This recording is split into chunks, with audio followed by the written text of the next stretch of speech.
I have lone soldier Eli Wininger, who grew up in Los Angeles and served in the Israeli Defense Forces. And a year after October 7th is here to share his story and why he felt such an urgency to go back to Israel and to serve. Thank you, Eli, for being here. And thank you for serving not just Israel, but the entire world. Thank Thank you you. so much. Thanks for having me. I'm excited to be here. I mean, you grew up right here in Los Angeles. You went to Harvard Westlake, you went to USC, typical good looking young LA boy, right? Exactly. And October 7th hit, and you said, I need to go to Israel and I need to serve. What happened? Yeah, I woke up at about 3, 4 in the morning on October 7th, just having anxiety in my stomach for whatever reason. I didn't know why it was. I just thought it was random. And eventually opened my phone, which I tried to resist, and saw an onslaught of messages. Do you think Israel's going to war? This, that. After a little bit more research, checking the news and Instagram and all that, I saw the video of the truck that everyone saw with the Hamas soldiers coming out. And I saw a big headline, Bibi Netanyahu declares war on Gaza. I jumped out of bed, started texting all my friends that were in Israel, family, teammates, and right away, we have a big WhatsApp group for my team, messaged them, what's the deal? Have we been called up? And my officer told me, he said, Eli, we've been called up. If you want, you're more than welcome to come join us. We need you, we want you, but you're an American, you're in the States, you haven't been to reserve duty for a few years because you've been there. If you don't want to come back out, no problem whatsoever. And for me, it took half a second to make that decision because there's no way I could have lived with myself being here in the States in my comfortable life, knowing that my friends and my brothers were out there defending their families in the state of Israel when I was comfortable. And for me, this was a pivotal moment in Israel's history and Jewish history and world history. And I've, many times I've looked back, especially when you're as a soldier, looked back what happened in World War II, what happened in all these different wars, when it's a good versus evil story, and what do the people do? And I knew what side I wanted to be on, and I knew what story I wanted to tell my grandkids.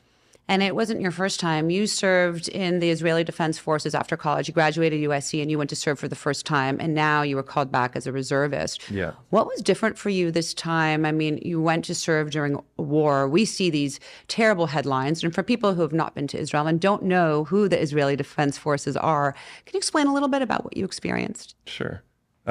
So for me, the reason I initially joined the IDF, and people asked why IDF versus not U.S. military, all that, the IDF, I know when we're going to war, it's 100% defensive. It's the Israeli Defense Forces. Israel goes into war when they are being imminent, when they have been attacked or are on basically imminent attack and have no other choice because they're being strangled.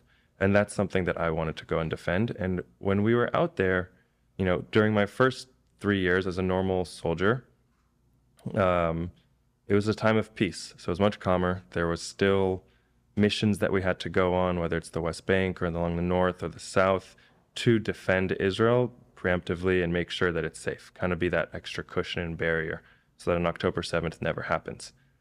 After, after October 7th, this time around, it was war. I mean, you go in and you're hearing explosions left and right. The first 2 months we'd been stationed in the north in Lebanon, and we knew we were training a lot, doing lots and lots of training every day. And you never know, when is that training mission, when is that practice session going to be your last practice session before the real deal? And when we did go in, like I said, you're hearing explosions left and right. You constantly have the threat of a sniper rifle or a Hamas soldier popping out of the ground or a random building to shoot you. I mean, your adrenaline system and your nervous system is completely out of whack. And it just jumps, and your body then kind of gets used to it. But I mean, a couple of things that I was super surprised about, one of which, Gaza was beautiful. It wasn't this refugee camp that I had thought of with a bunch of shacks. Really nice homes, very normal, comfortable lifestyle, which I did not expect. And the other thing is, we as soldiers sacrificed and risked our lives numerous times for Palestinians. Not just for the war and for Israelis and all that. For Palestinians, we risked our lives numerous times. And that's something that doesn't hit the headlines. They always hear IDF soldiers kill this, the IDF bombs this, and tens of women and children are dead.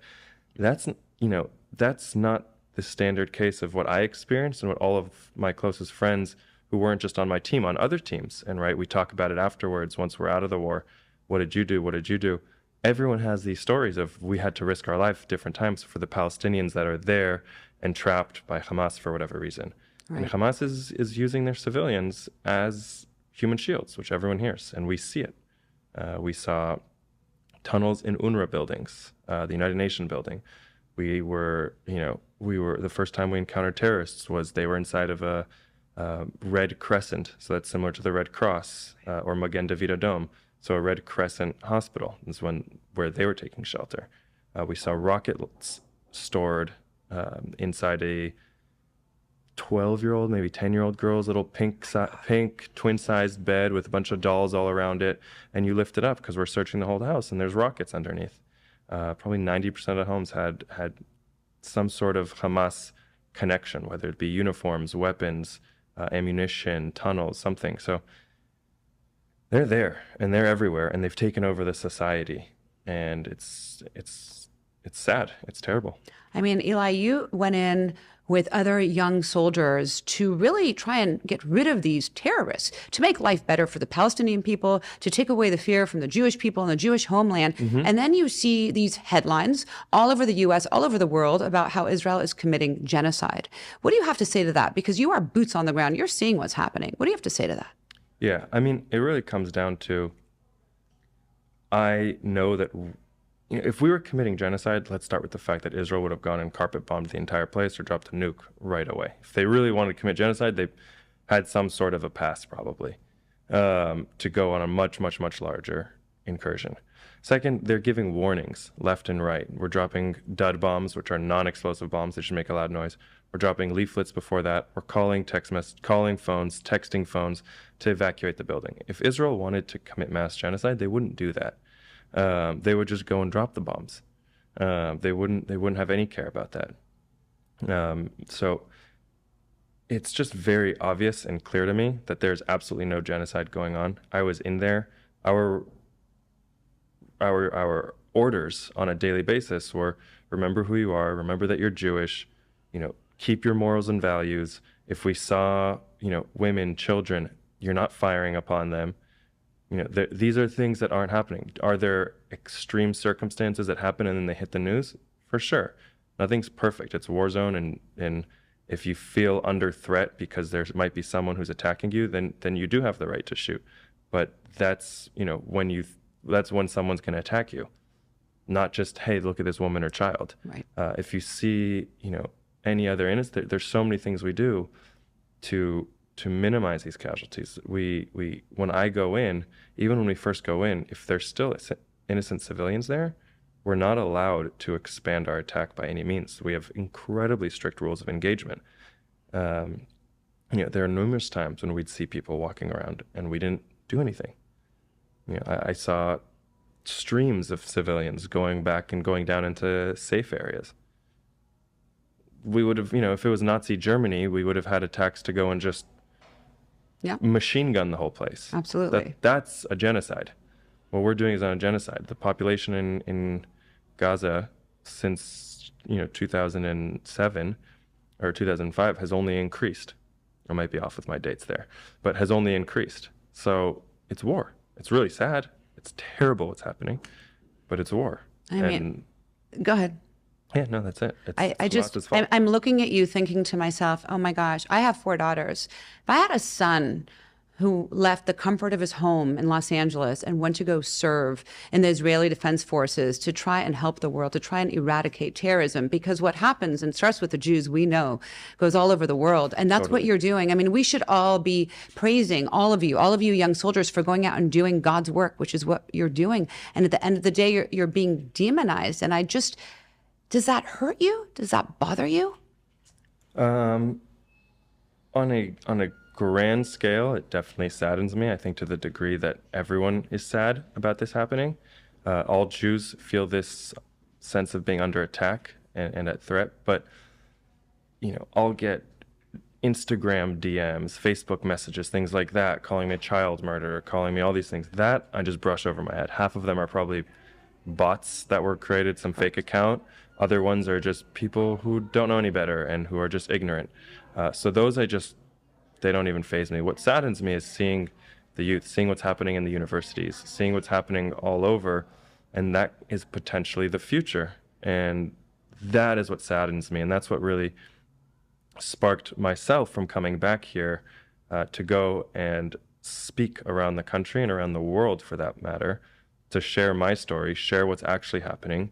What does an average soldier see on a day-to-day basis? What are our orders? What are the missions we went on? What are all these things that we're seeing? And share that truth. In addition, teach Jews and teach non-Jews especially, because there's so few of us. We need as many advocates and we need as many allies as possible. So teach them how to defend Israel. Teach them the truth of what's happening and how to engage in civil dialogue and conversations. The far, far, far progressive left that are living in camps in Columbia or UCLA, I'm not going to convince them. But the majority of the people are just in the middle and they don't know. And those are the ones that a normal conversation can sway them from at least doubting what they've heard that the media has been projecting. So my friends and I, there's a bunch of us lone soldiers that have solo as lone wolves traveled and just spread our own stories and advocacy.